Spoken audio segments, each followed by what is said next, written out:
When I was a kid, I used to think that pork chops and karate chops were the same thing.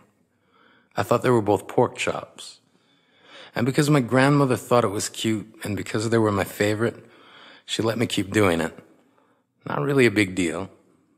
One day, before I realized fat kids are not designed to climb trees, I fell out of a tree and bruised the right side of my body. I didn't want to tell my grandmother about it because I was scared I'd get in trouble for playing somewhere I shouldn't have been. A few days later, the gym teacher noticed the bruise and I got sent to the principal's office. From there, I was sent to another small room with a really nice lady who asked me all kinds of questions about my life at home. I saw no reason to lie. As far as I was concerned, life was pretty good.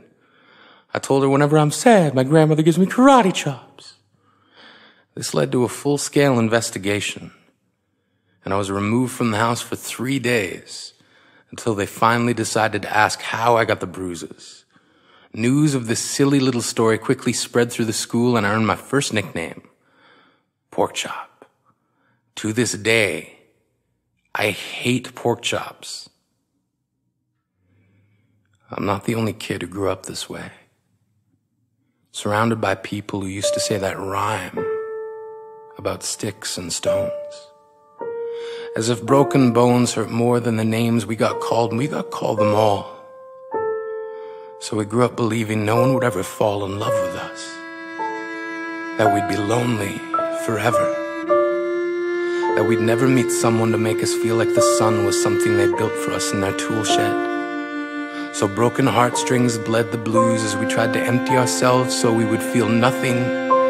Don't tell me that hurts less than a broken bone.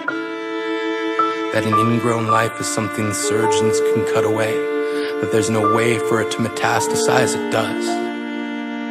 She was 8 years old. Our first day of grade 3 when she got called ugly. We both got moved to the back of class so we would stop getting bombarded by spitballs.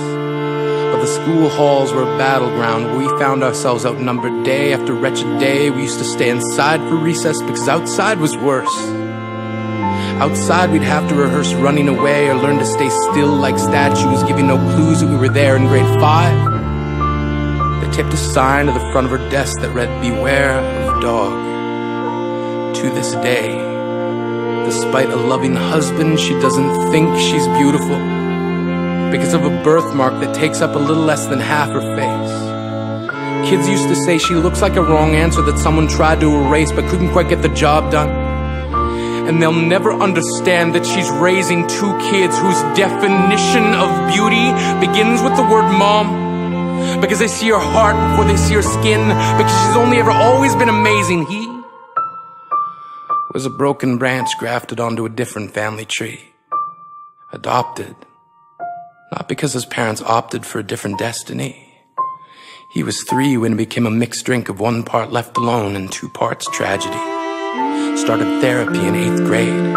Had a personality made up of tests and pills. Lived like the uphills were mountains and the downhills were cliffs. 4/5 suicidal, a tidal wave of antidepressants, and an adolescence being called pauper. 1 part because of the pills, 99 parts because of the cruelty. He tried to kill himself in grade 10 when a kid who could still go home to mom and dad had the audacity to tell him, "Get over it." As if depression is something that can be remedied by any of the contents found in a first aid kit. To this day, he is a stick of TNT lit from both ends. Could describe to in detail the way the sky bends in the moments before it's about to fall. And despite an army of friends who all call him an inspiration, he remains a conversation piece between people who can't understand. Sometimes being drug-free has less to do with addiction and more to do with sanity. We weren't the only kids who grew up this way. To this day, kids are still being called names. The classics were, "Hey stupid," "Hey spaz." Seems like every school has an arsenal of names getting updated every year. And if a kid breaks in a school and no one around chooses to hear it, do they make a sound? Or they're just background noise from a soundtrack stuck on repeat when people say things like kids can be cruel. Every school was a big top circus tent, And the pecking order went from acrobats to lion tamers, from clowns to carnies. All of these miles ahead of who we were freaks. Lobster claw boys and bearded ladies, oddities juggling depression and loneliness, playing solitaire, spin the bottle, trying to kiss the wounded parts of ourselves and heal. But at night, while the others slept, we kept walking the tightrope. It was practice, and yes, some of us fell. But I want to tell them that all of this is just debris, left over when we finally decide to smash all the things we thought we used to be. And if you can't see anything beautiful about yourself, get a better mirror. Look a little closer.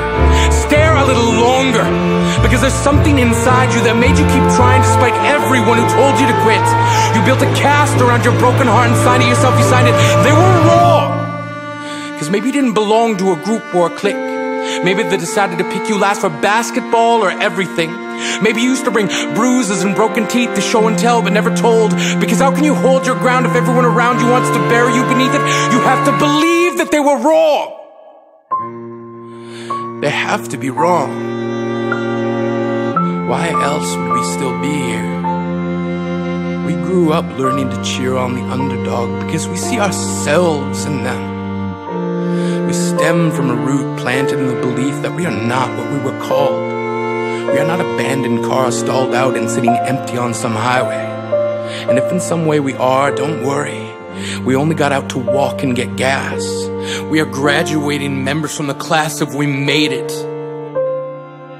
Not the faded echoes of voices crying out names will never hurt me. Of course, they did. But our lives will only ever always continue to be a balancing act that has less to do with pain and more to do with beauty.